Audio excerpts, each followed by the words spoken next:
بالعلم بل بالأدب تنال أعلى الرتب فعش حياة العلماء وقرأ صنوف الكتب ودم على تواضع لا تفتخر بالنسب كفاك أن تخرج من دنيا الورى بالحسب. Assalamualaikum Ustadz. Waalaikumsalam warahmatullahi wabarakatuh. Izin bertanya ya Ustadz. Monggo, nggak apa-apa. Sebentar lagi kan kita memasuki bulan suci Ramadan. Ya. Bulan yang penuh berkah, yang penuh ampunan, dan bulan di mana orang-orang mukmin itu diwajibkan untuk berpuasa. Apa sih keutamanya berpuasa di bulan Ramadan, Ustadz? Bismillah, alhamdulillah, wassalatu wassalamu ala asyrafi khalqillah sayyidina Muhammad ibn Abdillah wa ala alihi wa sahbihi wa man walah, la hawla wa la quwwata illa billah, ma ba'd. Untuk pahala orang yang berpuasa atau keutamaan orang yang berpuasa, hadis riwayat Imam Tirmizi radhiyallahu anhu bahwasanya Rasulullah Shallallahu alaihi wasallam bersabda, as-shaumu nisfus sabr. Berpuasa itu sebagian daripada kesabaran.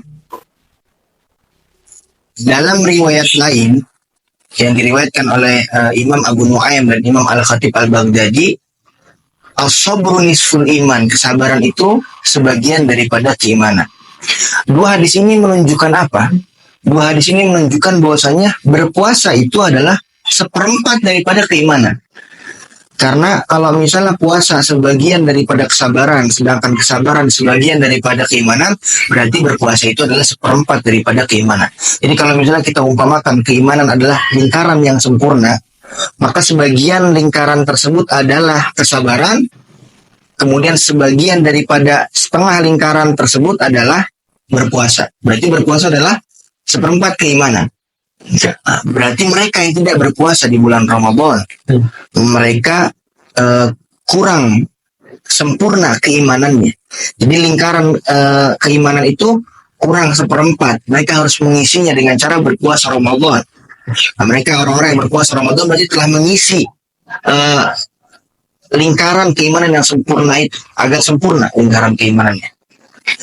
Kemudian ada salah satu keistimewaan orang yang berpuasa adalah mereka itu akan dibalas oleh Allah Subhanahu wa Ta'ala dengan pahala yang Allah sembunyikan besarnya. Allah sembunyikan. Karena orang yang berpuasa itu istimewa di sisi Allah. Karena puasa istimewa di sisi Allah. Maka salah satu keistimewaannya adalah mereka orang yang berpuasa akan mendapatkan pahala yang Allah sembunyikan besarnya. Insyaallah. Dalam suatu hadis dikatakan, Allah Subhanahu wa Ta'ala berkata dalam hadis qudsi, kullu hasanatin bi asyri amsalihha ila 700 dhifin illa shiyam fa innahu li wa ana ajzi bih. Semua kebaikan itu pahalanya akan dikali 10 sampai 700 kali lipat, kecuali puasa. Kata Allah, karena puasa itu untukku. Kita lihat orang puasa, kenapa dia menahan makan, kenapa dia menahan minum di siang hari? Untuk Allah. Keimanan kepada Allah. Maka kata Allah, fa'innahu li, karena orang berpuasa itu mereka melakukan ibadah itu untukku. Fa'ana ajibih, maka akulah yang akan membalasnya. Disembunyikan oleh Allah. Kalau kita umpamakan untuk memahami hadis ini, ada seorang raja, ya, itu dikenal dengan raja yang sangat-sangat dermawan. Kemudian dia mengadakan suatu sayembara untuk rakyatnya. Barang siapa yang menjumpai tanaman obat tertentu, dia akan saya berikan sesuatu. Dia tidak disebutkan sesuatunya itu apa. Dia raja itu hanya mengatakan akan saya berikan sesuatu. Kira-kira sesuatu itu besar apa kecil? Besar. Karena apa? Karena raja itu terkenal dermawan. Apalagi Allah Subhanahu wa Ta'ala, Zat yang maha dermawan. Maka pahalanya pasti besar orang yang berpuasa. Pasti besar.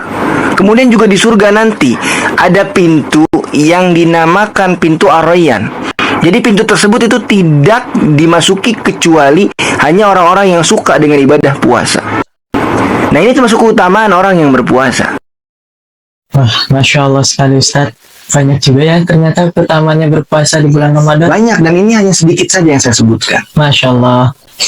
Dan saya juga pernah mendengar sebuah pernyataan Ustaz, Ya. bahwa tidurnya orang-orang yang berpuasa adalah ibadah. Menurut antum bagaimana Ustaz? Tidurnya orang yang puasa adalah ibadah. Iya. Ini adalah kalimat yang dinisbatkan ke Nabi SAW, Sallallahu disebutkan oleh Imam Al-Ghazali di dalam kitabnya Ihya Ulumuddin. Tapi hadis ini sangat-sangat lemah, dhaif. Tidak bisa dijadikan pijakan suatu hukum, tidak bisa dijadikan sandaran suatu hukum. Imam Al-Hafidh Al-Iraqi itu menisbatkan hadis ini ke dalam kitab Mustad Firdaus karya Imam Ad-Dailami. Tapi sekali lagi hadis ini adalah hadis yang lemah, dhaif. Bahkan sebagian ulama ada yang mengatakan hadis ini maudhu. Tapi kalau kita lihat secara makna, orang yang berpuasa tidurnya adalah ibadah. Ini benar atau bisa dibenarkan di beberapa keadaan. Contohnya misalnya, untuk menghindari perkumpulan di dalamnya ada menggunjing tetangga, ngomongin saudaranya, fitnah, adu domba, maka orang yang diam untuk menghindari hal itu, untuk menghindari perkumpulan itu, dia justru pergi ke kamarnya dan tidur. Nah, itu justru bisa dikatakan tidurnya adalah ibadah. Insyaallah. Bisa dikatakan tidurnya adalah ibadah. Kenapa? Karena dengan tidurnya dia menghindari maksiat. Nah, maka dia daripada maksiat kepada Allah, dia memilih untuk tidur. Maka keadaan ini dibenarkan bahwasanya tidur saat berpuasa atau tidurnya orang puasa adalah ibadah, bisa dibenarkan.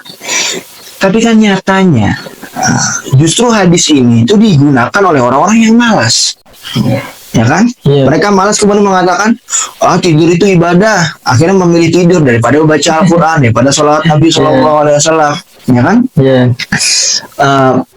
Maka hadis ini berarti tidak digunakan semestinya, malah digunakan oleh orang-orang yang tadi, orang-orang yang malas. Ketika malam dia bergadang, main game misalnya atau apa, kemudian ketika pagi digunakan untuk tidur sampai sore.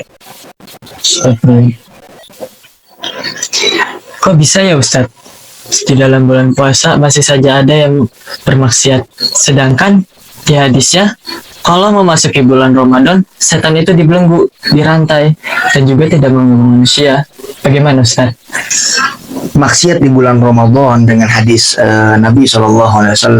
Idza jaa Ramadan futhat abwabul jannah wa ughriqat abwabun nar wa suffidati syayatin.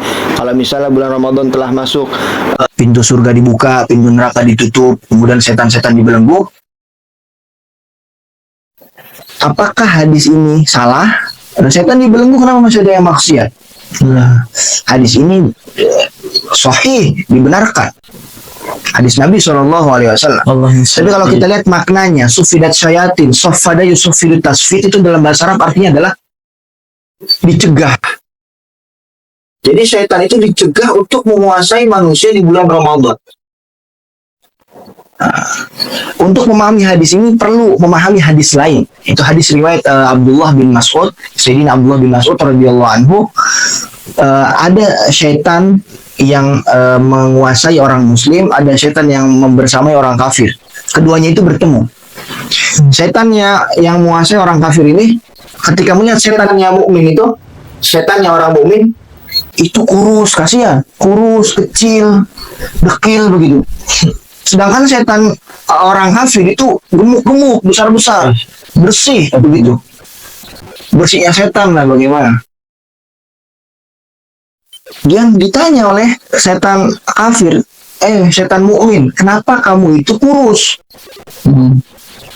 Nah, kemudian kata setannya orang mukmin ini, karena saya itu ya tugasnya adalah menguasai orang mukmin.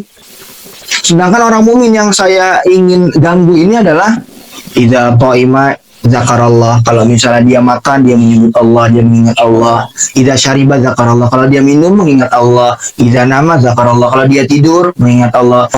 Idza dakhala baitahu zakarallah. Kalau masuk dalam rumah, dia mengingat Allah Subhanahu wa taala. Itulah yang menjadikan setan orang mukmin itu kurus. Jadi dari sini mengambil kesimpulan apa? Setan itu ya, itu menjauh dari kita, dibelenggu untuk tidak bisa menguasai kita sebagai orang mukmin. Kenapa? Sebab kita itu berzikir kepada Allah. Kita itu mengingat Allah. Kalau kita mengingat Allah baik hati dan pikiran kita ataupun dengan lisan kita, maka setan itu terbelenggu dengan sendirinya, tidak mampu untuk menguasai orang mukmin saat itu. Beda dengan orang kafir. Orang kafir kan tidak berzikir kepada Allah. Dia tidak mengingat Allah, tidak hati dengan pikiran, tidak juga dengan lisannya. Makanya setan kafir itu gemuk. Berarti kesimpulannya apa? Kesimpulannya dengan berzikir dan mengingat Allah, maka setan itu terbelenggu. Jadi yang bisa membelenggu itu kita sendiri. Kalau kita berzikir, setan itu terbelenggu. Kalau kita tidak berzikir, tidak mengingat Allah, maka setan itu tidak terbelenggu. Nah, kalau bulan Ramadan, kenapa dikatakan setan itu terbelenggu? Karena kalau kita lihat orang-orang ketika di bulan Ramadan, mereka melakukan puasa. Mereka menjumpai makanan enak-enak, nasi padang, nasi uduk, misalnya. Atau mereka ke dapur, buka kulkas, ada di situ ada teh botol, ada minuman-minuman yang menyegarkan. Mereka tidak makan, mereka tidak minum. Kenapa? Bahkan padahal tidak ada orang yang lihat, tapi mereka tetap menahan tidak makan, tidak minum. Kenapa? Karena mereka mengingat Allah. Mereka mengingat Allah, bahwasanya Allah Subhanahu Wa Taala itu memperhatikan dia dimanapun dia berada. Maka hal inilah yang membelenggu syaitan. Seseorang ketika berpuasa itu menahan diri dari makan, dari minum karena Allah, maka hal ini membelenggu setan. Nah, jadi orang yang berpuasa itu mereka mengingat Allah, hati dan pikirannya, mereka juga mengingat Allah dengan cara berzikir dengan lisan. Ya kan? Iya. Mereka mengatakan subhanallah, alhamdulillah. Mereka membaca Al-Quran, dan Quran adalah zikir, bahkan sebaik-baik zikir. Mereka juga sholat kepada Nabi Muhammad SAW. Mereka berbanyak hal itu di bulan Ramadan. Maka setan terbelenggu. Jadi yang bisa membelenggu setan Adalah diri kita sendiri sebenarnya. Dengan ibadah-ibadah kita, terutama apa? Berzikir tadi. Nah, kemudian itulah yang menjawab kenapa maksiat masih terjadi. ya karena setan tidak terbelenggu. Lah orangnya tidak puasa ketika siang, dia juga tidak berzikir. Ya pasti kan dikuasai setan. Pasti. Nah, dan kata ulama, musuhnya manusia Atau musuhnya orang mukmin itu bukan hanya setan. Memang setan dibelenggu, misalnya. tapi ada musuh lain yang tidak dibelenggu, yaitu hawa nafsu kita. Nah, karena kata ulama, wahfazil qalba an yulimma bihi asyaiton wal hawa wa nafsu wad daniyah. Jagalah hati untuk terus beribadah kepada Allah, agar terhindar dari mana? Dari setan, hawa nafsu, dan dunia. Setan dibelenggu memang, tapi hawa nafsu kan masih ada. Jadi hawa nafsu ini yang membuat mereka bermaksiat kepada Allah ataupun dunia, kata ulama. Cinta dunia mereka. Kecintaan mereka dengan dunia akhirnya melalaikan mereka dari mengingat Allah, dan itulah yang membuat apa? Membuat mereka bermaksiat kepada Allah. Ya, paham ya? Paham. Terima kasih Ustadz atas semua jawaban-jawaban. Sama-sama.